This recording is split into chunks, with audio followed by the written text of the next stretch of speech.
Hello students, today I am going to discuss the third poem, Rain on the Roof, from your Class 9 English NCERT book, Beehive. Before I start with the line-to-line explanation, discuss the rhyme scheme and the poetic devices, let me recite the entire poem for you. So listen to me very carefully. Rain on the Roof by Kinney.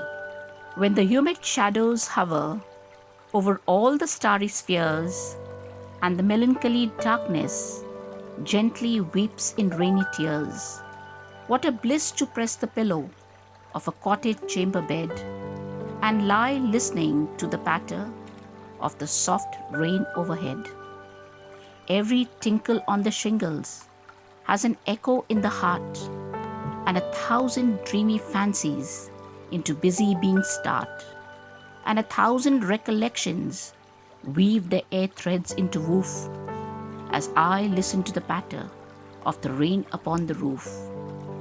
Now in memory comes my mother, as she used in years agone to regard the darling dreamers ere she left them till dawn.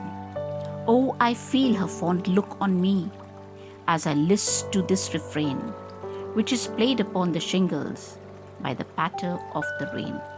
We see that the poet Kinney has described rain, which is the most beautiful aspect of nature in this poem. After the hot scorching summer season, rain, that is showers of blessings, is welcomed by one and all.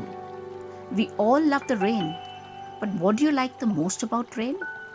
Some might just like to play in the rain, others might like the smell, the pitter-patter sound, yet others may like to just curl up in the bed and watch the rain falling, rejuvenating everything around. Here in this poem, the poet brings out his feelings. Now let's look at the word meanings of the difficult words in the first stanza. In the very first line, you have humid shadows, which means dark clouds full of moisture. The same line, we have hover, which means hanging or suspended in the air. Then we have a word melancholy, which means sad. The fifth line, we have a word bliss, which means utmost joy or happiness. The seventh line, we have a word patter, which is the sound of rain falling on the ground. Then the last line, we have a word overhead, which means above. In this stanza, the poet says that when the sky is overcast with dark, humid clouds, the stars disappear and darkness sets in. And darkness, as you all know, always brings about sadness. These dark clouds, they are an indication that it is about to rain. And when the sweet rain starts pouring, it ushers in joy and brings solace to the gloomy atmosphere. The sight of the rain makes the poet nostalgic, and this is the time when he likes to curl up in his bed and enjoy the music of the rain, which is produced when it falls on the roof of his little cottage. Now let's look at the word meanings of the second stanza. The first line, we have a word tinkle, which means ringing sound. The same line, we have a word shingles, which means rectangular tiles used on sloping roofs. Next line, we have echo, which means reflected sound. Then dreamy fancies, which means imaginary stories. Then we have into busy being, which means come into mind. Then recollection, which means memories of the past. Threads, which means dreamy memories.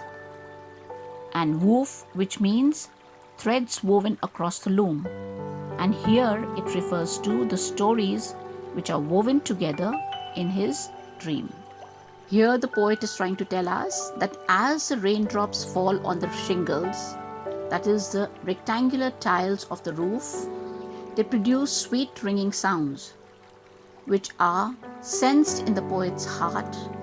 They bring back sweet memories of his childhood into his mind, which is already busy recollecting thousands of past memories.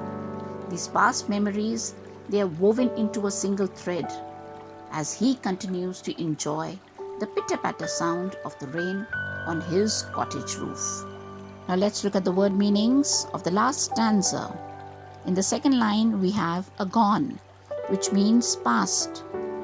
Then we have to regard, which means observe. Then ere, which means before. Dawn, which means morning or daybreak. Then we have fond look, which means loving gaze. List, which refers to listen. And refrain, it is a part of a song that is repeated. In this stanza, the poet fondly remembers his mother, looking at him and his siblings as they sleep, having pleasant dreams till dawn or daybreak. Here he recalls his mother still looking at him very affectionately as he continues to lie in his cozy bed, listening to the repetitive, rhythmic pitter-patter of the rain on his rooftop. After this explanation, let's look at the rhyme scheme of the poem. Now, what is a rhyme scheme? A rhyme scheme is a pattern of rhyme at the end of each line in the poem. So, looking at the last word of each line of the first stanza, we have hover, spheres, darkness, tears, pillow, bed, patter, and overhead. Now hover, we assign it with the first alphabet, that is A. The next line we have spheres, which does not rhyme with the first line word hover. So we give it another alphabet, that is B. Third line darkness again does not rhyme with the top two words. So we give another alphabet, that is C. Fourth line tears rhymes with fears. So we assign alphabet B again here. Pillows does not rhyme with any other word. So we give it another alphabet, that is D. Next line, bed again does not rhyme with any other word. So we write alphabet E. Patter again does not rhyme with any other word. So we give another alphabet, that is F. The last line word overhead rhymes with bed. So the alphabet that we have assigned to bed is E. We repeat it and give overhead again E. So looking at the rhyme scheme, what is the rhyme scheme of the entire poem? It is A, B, C, B, D, E, F, E. Coming to the poetic devices, the first poetic device that we have is alliteration. Now, alliteration is a repetition of consonant sounds in two or more words. In the first line, we have humid and hover. The H sound, the her sound of humid and hover. This is an example of repetition. Then again we see in the next line starry spheres. S of starry and S of spheres has been repeated.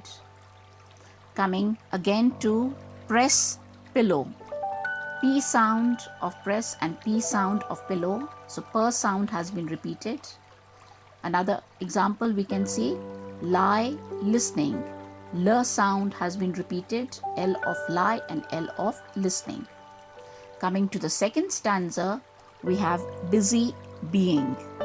The B sound has been repeated. B of busy and B of being. There, threads.